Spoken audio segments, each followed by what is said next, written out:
অন্তর্বর্তী সরকারের অন্ধকার চেহারা। একদিকে যখন দেশের সাধারণ মানুষ ভাতের কষ্টে দিন কাটাচ্ছে, অন্যদিকে ক্ষমতার আড়ালে গড়ে উঠেছিল দুর্নীতির নতুন সাম্রাজ্য। মাত্র ৬.৫ মাসের অন্তর্বর্তী সরকারের সময়ে প্রকাশ পেল অবিশ্বাস্য এক কেলেঙ্কারি, দুর্নীতি, ঘুষ আর অবৈধ লেনদেনের কুৎসিত চিত্র।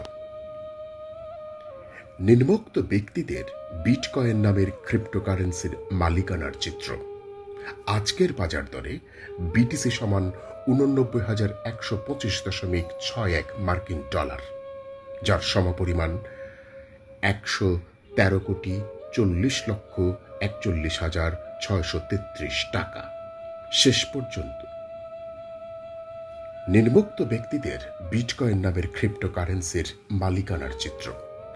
আজকের বাজার দরে বিটিসি সমান ৮৯,১২৫.৬১ মার্কিন ডলার, যার সমপরিমাণ ১,১৩,৪০,৪16.33 টাকা। শেষ ২৪ ঘন্টার হিসেবে। শফিকুল আলম, প্রধান উপদেষ্টার প্রেস সচিব।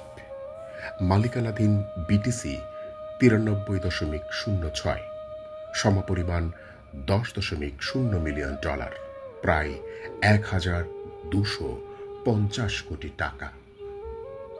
নাহিদ ইসলাম, উপদেষ্টা। ব্যালেন্স ২০৪.৬৫ বিটিসি, সমপরিমাণ ১৯ মিলিয়ন ডলার, প্রায় ২,৫০০ কোটি টাকা। আসিফ মাহমুদ সজীব ভূঁইয়া, উপদেষ্টা। ব্যালেন্স ১১৩ বিটিসি, সমপরিমাণ ১২.০ মিলিয়ন ডলার, প্রায় ১,৫০০ কোটি টাকা।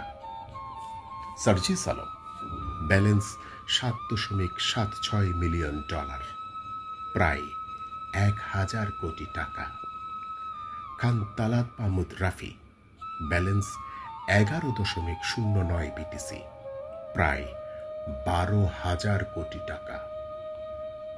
যখন সাধারণ মানুষ প্রতিদিনের চাল, ডাল আর তেলের দাম সামলাতে হিমশিম খাচ্ছে, তখন এই তথাকথিত নেতা উপদেষ্টারা কোটি কোটি টাকা ক্রিপ্টোকারেন্সিতে পাচার করছে। এই বিপুল অর্থ কোথা থেকে এলো? কে দিল এত টাকা? এটা কি জনগণের রক্ত ঘাম ঝরানো করের অর্থ, নাকি বিদেশি চক্রের অর্থায়ন? যাই হোক, সত্য